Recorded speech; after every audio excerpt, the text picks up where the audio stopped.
Pero ko pe ke pangat pe ngai ta whakatap ko tau pe wha whaki me whare. Ka ta pe ke hoko te tau raskoen he tohi Loma. Ko e weekend hono wha e tau whanonga mai he tohi Loma pok tau au mai i weekend. Ki he Loma wahe o no mo vai fitu aia koe kawe i ngai koe mate ki he Angahala kai mo ui mai Otua. Tau whanonga mai na tau whamatala ki he whai ho tau whaka mo ui. Maka tu unga ta tape he keresi ai Otua. Aia, o mahino ki te tātou, ko tau whamo ui, ko ka tau ngāu, ko ka tau wiri, ko ka tau mālohi, ko ka tau whainga. Ka koe mea ofa bea e Otua omi mā tau tōru, mea tau tui ke eiko si sukaisi. Koko whamanato ki penga i vesko e, wa he tolu o Loma, me si wa tolu me wa whā, ko kai ha whai ke. O whai Angahala ko tau pepe, o kai te nawa usia hoi fua ai Otua. Ka nau mau whuaki pe ai whakatonu hia i ne ofa pe a ana. Koe mea he totongi hui aia o ia kai sisu. Roma vai whāme, ves whāme ni mā, ta koe ni. Ka pau kua tō taha o ngā aue, kui kai lau ai totongi o kune mau koe mea ofa, ka koe mo ua. Ta kai longa taha kui kai ngā aue, ka kune tui whalara ke te ia, kune whakatonu hia e whakatua mate.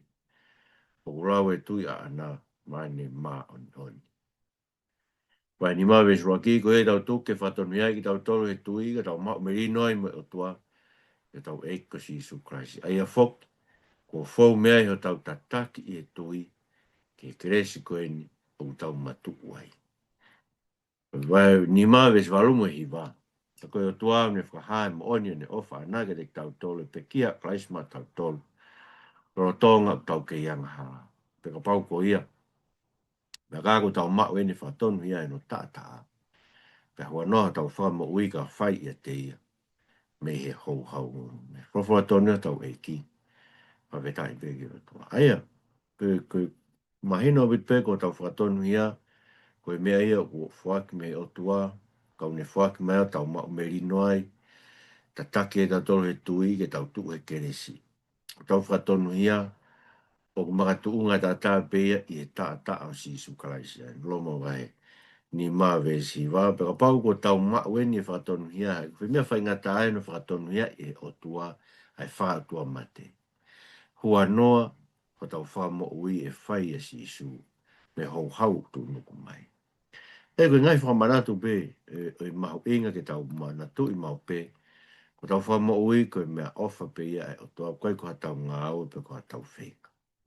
Aia, ko whiu lewa o tokangia paula i e wahe o no me vai fitu, o Loma, koe pehe. Ka bau o ku whai ata pe e keresi ai Otua, ai mea kotoa pe o tau whamo. Boko e ngā aue ta pe ai Otua.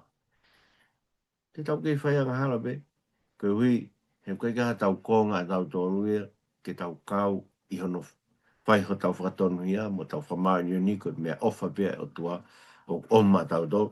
Tako hui whehu i le vai. E kua ngai peka ki tau tōruia, Hana tau tō pe, ka bau whai kato pe Otua e mea, ne taimina. Wa ake mai ka tama mo ko tama mo fa ko se to tai ka. Ai ko winga ko ia. Ko piko peka kai ki na te fai na to hanga le le. Ai ka pai fa to ni na to tu i ke pika na te fai na to ha mea. Ai ko venga feo i pe he. Mai no le vai. O mahino ke te na to. Ko ko ke mahino foi konga ko. Ko fa to ni ai na to kai ma tu nga ta nga we. O hinga ia. Te tau kei nof pe to he Angahala, te tau whapiko pe, e ko whi whihu i to tonu o tonu ke whai. E ko lewa paula ki ai, e wahe ono me wahe fitu o Loma.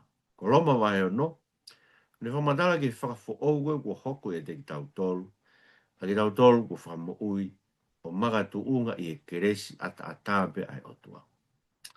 Tō whamatala lewa Loma wahe fitu, ke whuwhenga tau whakalau maari, o ku tau mo uai, i he ririu mo ui o whai e kres ai Otua e te tau. Ai o koe whai ngā tau ko whai longa ia Kristiane. O ku neongo e whai tau ai mālohi e kovi mo e Angahala ki he ne mo ui. He koe ia ko ririu e ne mo ui whi ai ke Angahala. Ka ku kei whenga e Angahala ia ke ne toi whakafoki ange e ne pure e tau mo ui ki ai. Ai ko loma wahe ono e ko whi ui ia. E tau kei Angahala be ko aka e tupure kina e keresi. Te tarika o paula.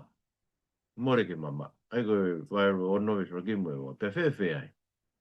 Ma tu ke frasu me ko vai ni ma. Ko vai ni ma. Ne tupure kina ko e keresi. Te tupure kina mo e angahala. Ai ko fau kau ia. Ka pau ko lahi angi ko e angahala o ku hai. O to lahi angi keresi o tua. O ka lahi angi fai angahala ka kai lahi angi fa more more o tua. Se we fau kau ia. Taku te tau ke angahala pe ko ako i tokoni e ke keresi. E ko whakau kau ia. Unga koe, whenga lo sika e koe ni unga ako e he kau whawhehu i koe ni. E tare paula ke ai, mori ke mama. E koe wahe o noi vesu aki mo e wau ne pe, pe whewhe ai.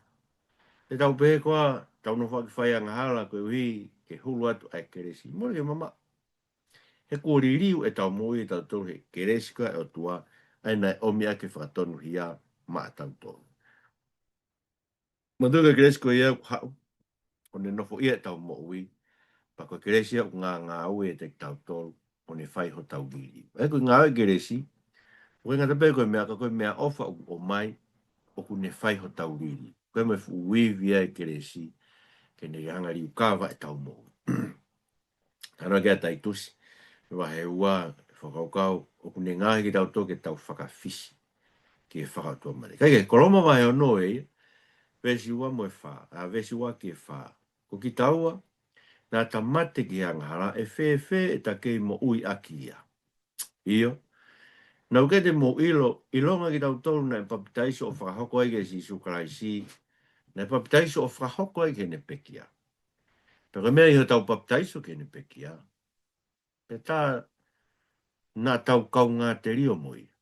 Koe hui, hangei nai whakotu a karaisi me pekia e awhio ai tamai. Pe he, e whai ake ki tau tolu whoki ha mo ui, o ku fo ou honoanga. Fua tonu tau e ki whakatai peri aka. Hai ke. Ei ko whamatai e hui ko. Ngā koe hanga e paula o ngā we aki. Whakaukau o ngā we aki e paula hen. Ai whakatātā koe ho tau paptaiso. Ai ko hinga whakaina ke paptaiso koe e ka kaitui. Paptaiso koe vailahi. Neanga pe koe, o paptaiso koe ka kaitui e vailahi. O paptaiso ai ki tau tolo whakahoko ke si Isu Christ. Moene peke. Ai ko no inga ku whakasino taha ai ki tau tolo. Mo si Isu Christ i ho tau paptaiso. Mo te whaka paptaiso koe whakamooni i tu aia ki he riu mo ui ko whai he Otua. He tau mo ui, taim kena tau ta whoki ai ki he. Ai ko paptaiso ni ka kaitui ko tānoa ki ai. O ko tui au pito ki paptaiso i ka kaitui. Tonu e ki paptaiso i ka kaitui. Ko he ko mego, me whekai si Isu ki na ua moi e kaike. Le paptaiso ki tau tolu o whakahoko ke si Isu Christ mo ne pekia, ke tau kau ngā pekia ai mo Christ, ke tau ngā heang hala. Kau ngā te rio moia, ko hui, ke tau kau ngā whakatoe tu mo Christ me pekia. O tau whai a geha mo ui fo ou honoanga. Koe whafo ou mo ia o tua ia, koe ka tau whainga, koe ka tau ngā. Ka koe ne riu kawa e tau mo ui, aki a Christ. Whakahoko ki ta toka e Christ he tau tui ki a Christ. Ia whasino tahe do mo Christ. To o e Christ e tau mate. To o e Christ tau ngahi Angahala. To o e Christ mo e tuha o e tau whai Angahala ko e mate. Pea tau kau ngā peki ai mo Christ. Ko ngā fune rege Angahala Christ ko Angahala tau toru na peki ai. Tau mate whata mo Christ. Ko e tau mate. Ai ana peki ai Isu Christ e kolosi. Pea te rio whakataha ki tau toru moia. Ko e ke mahino ku tanu ai ho tau tangata. Tangata Angahala ia, tangata motua, ai motua tangata tau mo. Taska pa te fotua ki tala, koe whakau koe paptaiso, whamere ukui. Pea fotua ki o lunga. Koe koe whakau kau ia. Koe kau ngā te rio e, pa kau ngā whakatoe tu. Pa koe koe tau whakatoe tu ko ia. O tau whaia ke e mo ui, o fo ou honoanga. Se koe ngāwe, koe kereska e o tuako tau mo ui e, o ngāwe mai ke te tau tolu ia Christ. Eke, hange tau pēu, tau koe ke tau ange tau mea kai kia, a fu pekia. Koe tau ilo koe ki nte whima e. O ku pehe foki, mo tau mutua tangata. E mutua tangata koe ne pōpura ki he Angahala. O si pekia, o si whakapekia na tau, na kau ngā pekia whakatahe mo kalaisi. Ai ku kei tonu ke te aha ne toi kaunga mai na ka kita, pe te ano te, ne toi asi he tau mo ui. ai whainga mea koe, tau motua tangata koe ia, os mate ia karai. Koe tau ngahi hiana e kalu se whaia karai, si pena mate whatahai mui. Koe mo ui fo ou koe u tau mau, kai ngata be i ono whamore more i tau ngai haramoni. Koe mandi fo koe whamore more, o totongi mamafa ma me whamore more. Ka pai whai hataha hia ka kita, pa te whamore, pe hao koe whamore more, pa te whamore more. O te to'o e kita totongi o hia na e whai. Ka pai whatata pēra me si, hangi motua tui e sio ata ka, pe kaike, nga totongi pēki motua, ka ku whakau kau, hai mo to ko fa mo mai po fa mo mo ego ke fa mo mo ko fa ko ba di fa mo mo re pe ki mo to ti to tongi au e te ngai fo o e ku ka e ko to tong ko fa mo mo ko to pe o to tongi ma ma foi mo fo no tala no ai ka ko me au ki ai ma pe no to tong fa mo mo ko to ke fa mo mo ki da to ka ku ta hoko e ko to fa ka tupu fo o he ku ka nga fa to tu ki da to mo kalaisi. Ko ke pure Angahala ke te tau tolu, tau hiki tau me pure anga ko ia. Pure anga na tau ia i ki mua. Ki mua pa tau to kaunga pe kia mo kasi. Ko tau hoko tui ka karaisi, whakahoko tau tō whakasino taha mo karaisi. Kaunga pe kia mo ia, kaunga te ria tau tangata motua. Tau hiki e tau me pure anga koe na pure ia tau mo ue ngai tu uni piko ngahi lao koe Angahala. Tau hiki tau ke pure anga e Otua. O pure i ki tau tolu ia he Otua mene ngai tu uni piko ne fora. Ei, koe whakaukau e kuhange na e Angahala, koe tau nofu koe muri, kuhange hata na e nofu totong. Pau ko tūria me api. Hau e ouna to tonu e api o tūri Angahala. Kau kei hau mea whenga mai ke hange ne kei pure i whare. E koe whakaukau pe he, e mea koe kua hoko ke te tau tolu i a karaisi. Ko Loma wahe ono rewa pa koe vesni maa ke tātaha. O tau ilo me ani, na kau ngā kalu se whai mo ia ai motua tangata o tau tolu, koe hui ke kaanga ai sino Angahala ia. Ke una tau te nofu pōpula ki Angahala.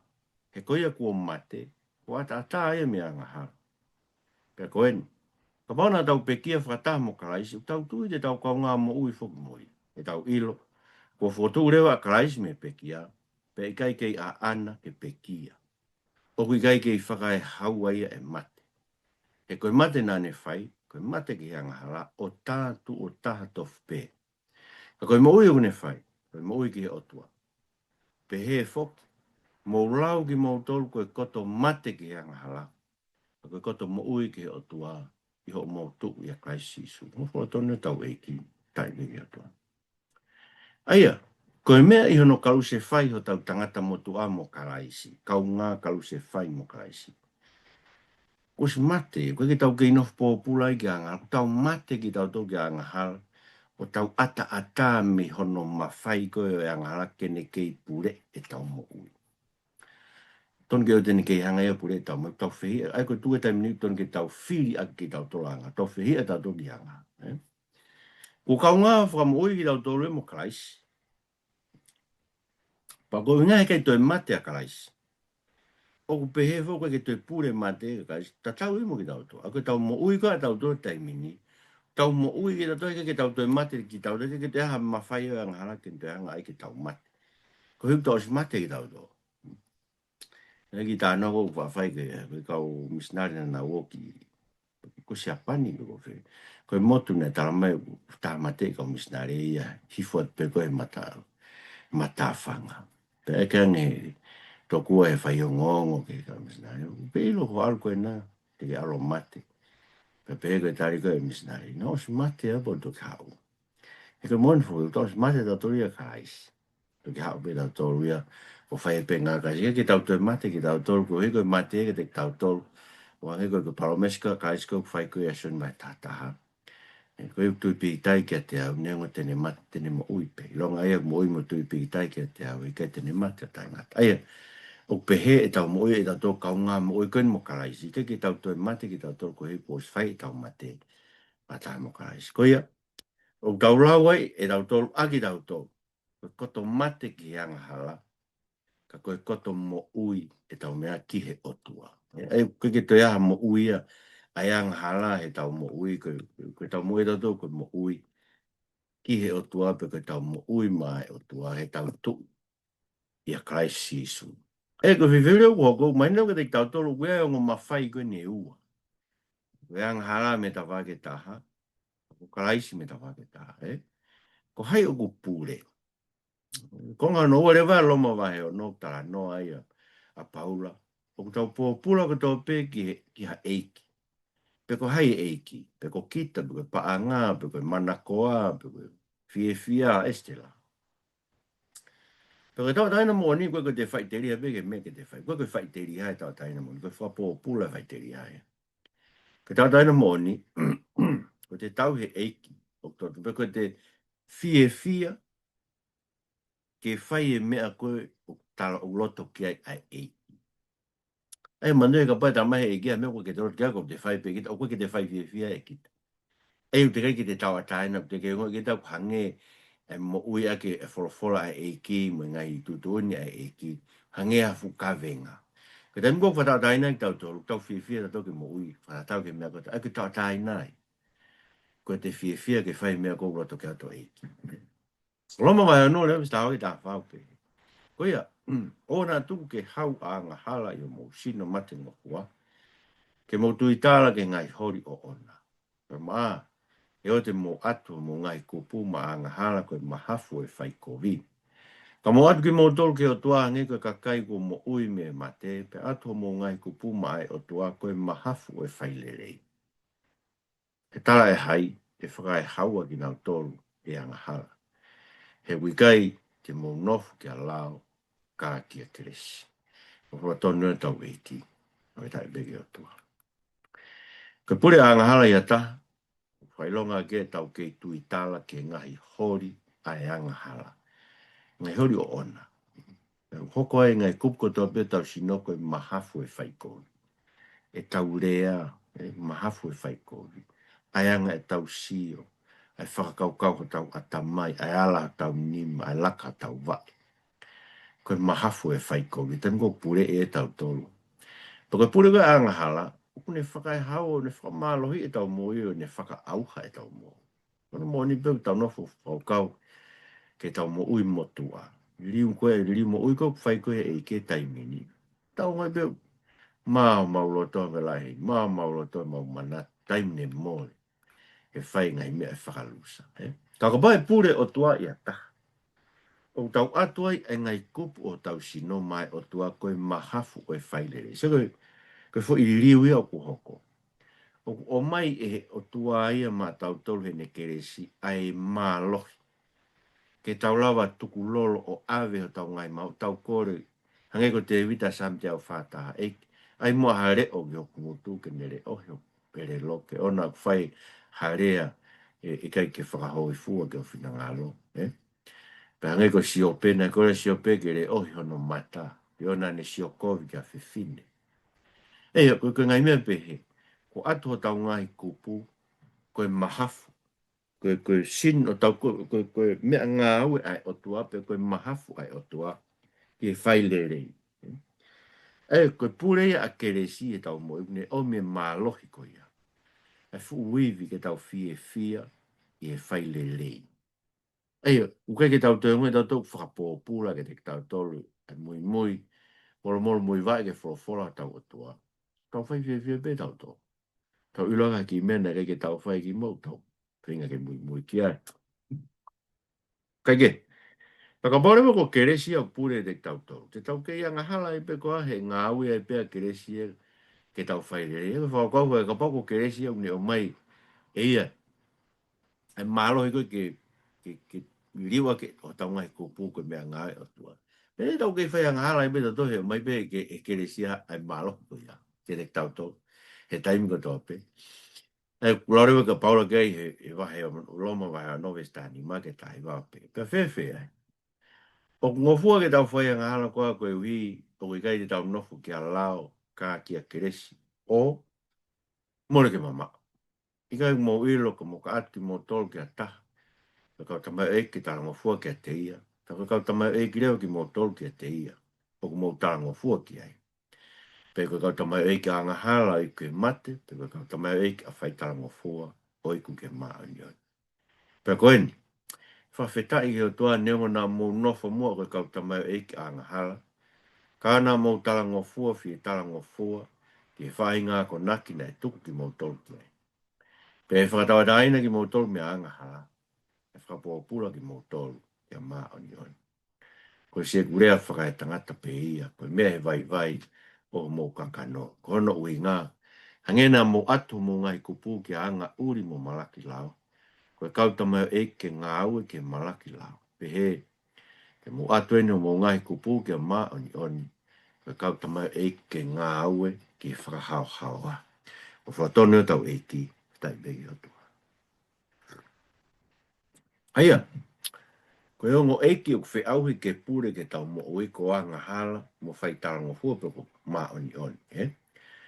Angahala ko malaki lao ko anga uri ka ngai rei o ngā koe paula koe ke tawhako whai tarango fua mo mā oni oni mo hao hawa ka whaki e taha koe ongo eiki a koe na whi auhi ke pure tau mo oi.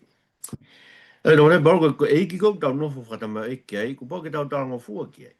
Pe ko hai be eiki lo tarango fua ki ai. O tau hoko ai koe kau tamai o eiki, ai eiki koia.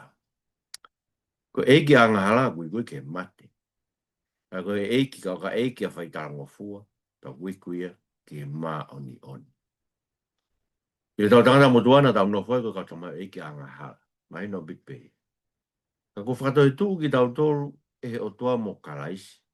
Ke hui matala paula, ke tau talango fua, fie talango fua ai, ke ngai ako naki ai Otua. I tofu. Ai ko mena ka ke tau lava mau. E lava mau e talango fua ai ka ke mau e fie talango fua. E ku maino e koe ka kai ke nofo e no mo ui tangata mo tua. O ke whamafasia pe ka te kina tu talango fua. He koe ke nau fie talango fua na to. Ka koe winga pe nau talango fua na to maa koe. Lakanga pe nau maa pe na maa na to. Hawhinga me. Koe liu koe tau mo ui koe i kau ngā whakatoe tu mo karaisi. Ngā oi koe kresi o tō whai te tato. Ne omi eia. Ai loto ke fia ke talango fua. E whorofora tau o tua. Ngai ako naki koe a tua ni whora. Koea, koe mea tau kau ngā pekia mo karaisi. Koe tau taina ki tau tolu me Angahala. O whakapōpura i ki tau tolu le vaia. Kia mā oni oni. Koe koe tau mo i koe taimini. E tau tolu ko kau ngā toe tu mo karaisi. Koe ke tau kei atu tau ngai kupu ki anga uri pe koe. O Angahala. Ke ngā ue whakatamai o eiki ke malaki lao. Mai nuku mawandui malaki lao. Ko inga malaki lao koe kakai ko nau whehi a ki a lao. Ke nau tari nau tolue ke o maha tu uni pe koha lao ke nau mui whakatau ke. Ke nau tari o ape ke wholofola e tua nau whasi tua ke. Peseke, mahino e o kei nofo ho tau ngahi kupu. Koe tamai o eiki a hanga uri. Ke tau kei whehi a ke wholofola tau taranga taa. Ke wholofola. Mahe whai koe whaka i longa ia. Tau kei noho i he Angahala. Te kei ke riu e tau mo, i ke riu kama. Te kei tau kaunga to e tu. Te kei ke tanu o tau tangata motua. E taranga taa koe e ka kai o i si te wholofola ato. Ka koen, wato tau ngai kupu tato ke maa oni on. Ke tau hoko e koe kau tamai e ke ngā aue. Ke whakahao hawa. Ma ne koe whakahao hawa koe mea koe whahi o toa ma tau tolu. E tanu ko tau peo ne tutuan ko tau tonu hia. Ai une hanga tu tun tau sia tau tolu. Ai ma oni whe unga koe ke tau me mo ita ngata mo hewa. Fui tu ni pe fai hanga fui tu ni fare. Kau tok fai rewa e lau maari e ai me un tau tano ko fai ke re si ngā awe ko ke fai tau whahau hawa. Mo o me loto talango fua fie talango fua ke wholofola tanu. Loma wai ono reo e sua noa ke ua tolu, be seu ke lotonga na mo nofo ka tama eki Angahala, na mo tau taina me ma oni oni.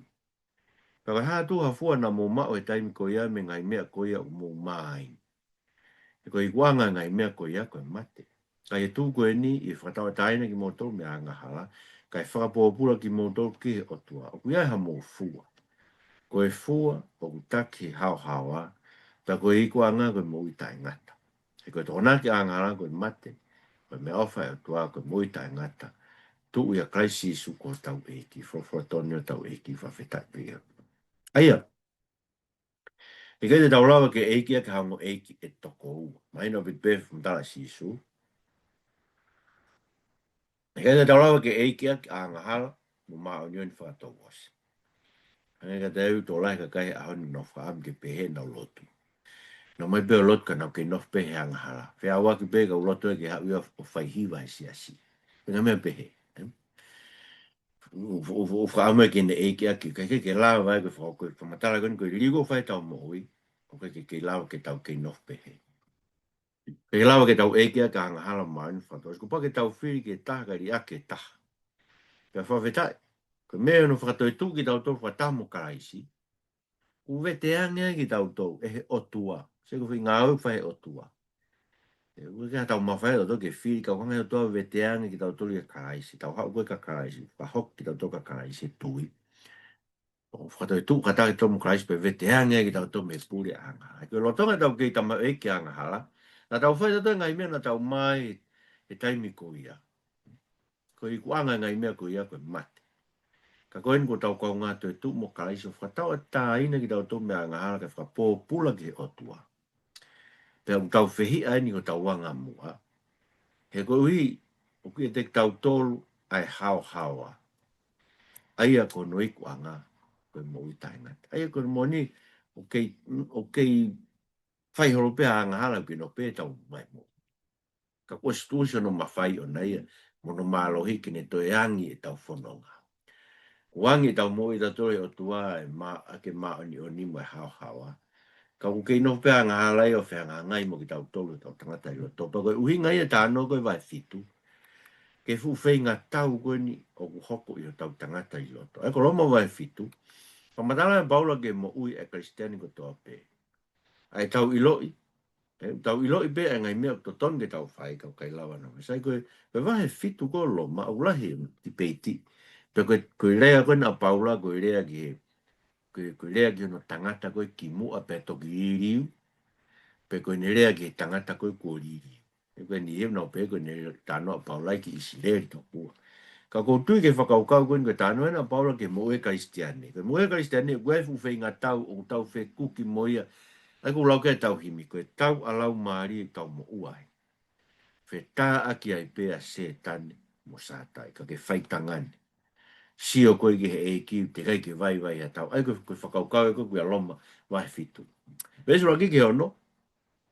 E kei te mo ilo ka inga seo ke kou rea ki a kakai maheni mo e lao. E kei te mo ilo koa o kupure e lao ke tangataro tonga ene mo uipe.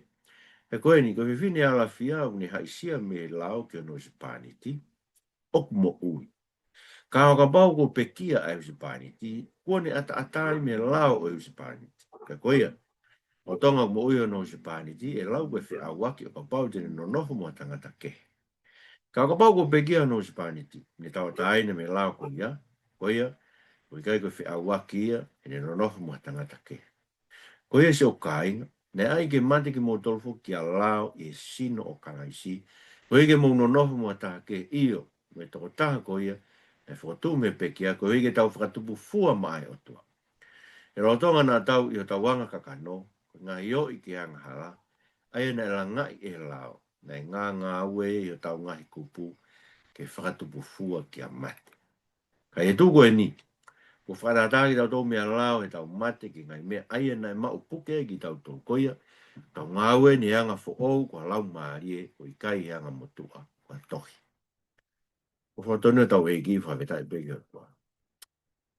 Fumatani na paolo kau ke ngāwe a lao. Ko fumatana paolo pe lomo e toru ve suanoa. Ko ia e i kai whakatonu hiai, ha toko taha, i hono ao e Otua, e ngai ngawe whakalao. He uku mei he lao, ai i loi, o e Angahala. Ai ko ngawe lao, ko whamatala paolo ko kau ke ngawe. Ngawe lao whai, ko no whakailo mai pe tau Angahala. Kai ke koe mea i he tau kaunga pe kia mo karaisi, ku tau ata atata tolai me lao. Ai whamatala paula, ke tau toe whiohi mo a taha kehe.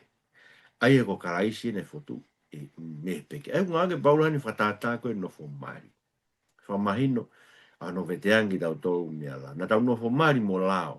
O lao, koe huse pānitia na tau nofo mari mo ia. Tutune nofo mari, o wheawa ke te nofo mo tā keu kei moe to mari, tau se pāniti. Ka ko tau kaunga pe kia ki tau tōu praisi. O tau mate ai ki tau tau mate tau ke huse pāniti koe ko lao. ka tau te mo ui tau tolu ia. O tau mo ui tau ia karaisi. O lawa ke tau pi ki tai kia karaisi. E ko tau mate ki tau toke usipani ko lao ia sino karaisi. Ko lao, na ni langa nga iyo ke Angahala, ke whai Angahala o tau kakano. Na ngā ui tau ngai kupu e tau kei tama e ke Angahala. Ta koen, ko vedean ki tau tau mea lao ko tau ngāwe ni ha anga o ku foo. E mea tau hoke te mini. Ko anga o foo ko halau maari o i kai i anga motua ko ha tohi. Ei ko uinga tohi ke tohi tabuka, ko uinga ke lao ko na hike maka tohi. Ko lao e ko uke ke tau kei mui mui na to ke tu tuni he lao. Ko tau mo ue tai mini. O ku whaia koe lau maari o tua une whakalere a ki tautou. Mo se ke fuiwi o tua ko mai tuku e te tautou. Ono lau maari e. Ke tau lau vai o talangofua fie talangofua ke wholofora o tau o tua. Ai koe vai fitu, loma vai fitu vesi. Fitu ki tātou lupe, pe fe fe ai. Te ta pehe koe lau koe koto Angahala, mora ke mama. Ani o mo ia. Kana kai te ulawe e Angahala kan tae o pe ai lau o pehe. Nei kai te uongona e manu manu, kare ta e ua e pehe mai e lao, oua na ke manu manu. Kaka tu nganaki a kia e Angahala, o ne ngau e ake e whekau ke whakatupu e te au, e whainga manu manu ke ke. He ka mamao e lao, o ku mate pe a Angahala. Pena e ha taimina te mo ui pe kita o mamao, e lao. Kai hea umai e whekau, ne ake mo ui a Angahala ka te mate kita. Peo ilo e whekau na tutuni koe mo ui anga, tā koe mate angai. Kono winga ko Angahala na ne tunga naki akia o ne ngau e aki e whekau ke kākā ia. Mo ne whai akia haku tāmate i koia koe mea ki he lao. Maunion beia. Maunion mo toton mo relei bea e whekau na iyo. Pe tā koe mea le reina na hoko e kia te au koe mea mate o. Mori ke mama. Pa ko Angahala ia na pehe koe hipe ke hai koe Angahala e ne whakatu mate ke te au aki mea le reina iyo. Ko hiki hoko ai Angahala, ko toki tama whai kovi, e ngā aue ai whekau, ko tonu e tau hiki, he tai bengi Otua. Nai koe whakau kau, e tau lau kua koe koto Angahala e lau e Otua, ko hi, tala mai ki o te tau, uke ke tau kei mo ui te tau, tosi mati tau tau kei, mora ke mama. Koe lau koe whailo Angahala be moni, he koe lau kune ta ofi ki tau tau me Angahala, ka koe ne ta ofi koe tau Angahala, tau ilo ia e tau Angahala, e une ta ofi maho kai haa, ta afi mai tau loi, ta afi mai tau manu manu. Kai ke, koe anga ni ngawe, pe koe tango ne o mai fo i ta afi koe ia, o e manu manu, ta mai palo, wala tu Angahala puke fo i whekau, o ne whakatupu ia te au e whi mau mau e fo i lao koe, ne whakatupu e whi manu manu ia te au. Pe a hoko le vai i ngawe a Angahala, e lao koe nei o mai ki mo ui ai ko mate anga ia o. He ulere be lao pa maunion mo to tonu be, mataraga paula. Ka ko Angahala ko nofu ia te au. O ni ngā ake lao le rei koe ke whakatupu e te au, ai fie mau mau pe lao ko ia. Ai kono ngā ko ke lawa e ha lao ke ne whamoi tau tolu, he ko me be lao e une whai e te tau tolu, koe whakatupu e fie mau mau lao. Koe pe une whakailo e tau tolu ke kau mau mau lao. E whaha iai Angahala ia e lao, koe toki tama whai kovi moni. Tau ilo e koe tama whai kovi au mito pika. Pake, whakatau maula hei lua fitu ve sta whake wanoa, pe tau lau ilo, whakalau maari e pe ai lau, ka ko kita koe ka kano ata. Pe ko whakatau ki Angahala, he tala hei ko ilo ai mea ko ngāo ki ai. He wikai koe mea ko fie whai aia o ko whai, ka koe mea ko fie hi a ki ai, ko hi aia o ko whai. Pe ka pau koe mea wikai te o fie whai aia o ko whai, tā ko whamo onia ki lau o kule leia. Pe tu ko ia, tā hei o kei ko kita ia o ngāo ke mea ko ia, ka ko Angahala o whari e te au seuke, ko ilo, ko mea ki te au aia koe pehe ki hoka kano. O kui kai ke whare a he rei e taha. E tolo tui mai ai fie whai le rei, ka ko hono whai o i kai. Io, koe rei o ko fie whai, wi kai te o whai kai ke koe kovi, aia o i kai te o fie whai, ko iaia o ko whia. Ka pau koe mea, o i kai te o fie whai, ko iaia o ko whai, tae hai, o kei ko kita ia o ngā aue ke mea ko ia, ka ko Angahala, o whai e te au, whakatone tau e ki, tai peke o Mahino rewa tau i kai koe lao e palo parema, a koe Angahala. ai Angahala ko nofo e te tau tolu o tau kano mate ko nga ko Angahala o ku whare tau kano mate nga ke paula fo iria kakano ka ko ne uinga ke kano mate ko lo tonga tau ke ma kano mate ko tau tolu ko me ko paua ke tau mate tau to ke to o kano mate ko ia kai te kanga he o tua ia tami ni whato e tu ai ki tau to e haere masi Isu Kraisi o omi o tau sino whalau mare ko sino e ko ni ko sino mate whare ai Angahala ia ko mea ko ko mea ko whare Angahala tau kano mate ko ia ko kai ko mea au tau fia ai tau whai ko mea ko tau whii aki ai hei so ko ilonga Kristiane o whii ai ke as ai Angahala ni mo ui e ko mea ko pehe ko whamatala paula ko ni ko whamatala e ke Kristiane mahina o bidoi ta ukulelei be lao ka ko tau kano mate ha tau kakano aku ke whare halelei e tahe ko Angahala e whare e te kita Pea koia, laka paula vesta valu, uktolo tui mai fie whai le rei ka kono whai, o ki kai. Kui koe no whai Angahala tau kano mate. Pea koe whenga tau re vai au hoko koe tau tangata i loto. Koe le rei koe koe fie whai e au, ke ulava o whai, ka ke koe kovi, aia koe koe fie whai, koe ea koe whia. Koia, o i kai ke ko kita ia ka ko Angahala, aia o ngā aue, e mea koe ia to kano mate. Usa koe mea hoko, eh? Ko hangarewa e Angahala ia ko nga ke kei nofo ko tau kano mate. O ke ebe ono kei mawhai o nei ke tau ilo e tau tolo tau atamai. E lau ai otu ai le rei koe ke tau whai. Ka kono whai koe ke lawa ko ri. Ke nofo ai Angahala. Ka tau whihi a tau to ke nofo ai Angahala tau mo. Sio? Koe Kristiane. Koe Kristiane ko kulea ia pao. He koe ui koe tai Kristiane. Whihi pe ase Angahala ni mo. Pore ia. Loma vai fitu re vesi watahange ua nima. Pea koia. O ko ngona o tonga ke tokanga kita ki he lao ke te whaile rei. Tā o tolo tui mai ki a kita ai whai kovi. Seuke. O ku te kau ngā maare ia mo lao ai Otua a hoto tangata i loto. Ka puha ki a te au ha lao ke he o nofo i hoku ngahi kupu. O whai tau mo lao o hoku loto. Mo taki po pulau ki lao Angahala ia. O nofo i hoku ngahi kupu. O ia ue si toki mala ia kita.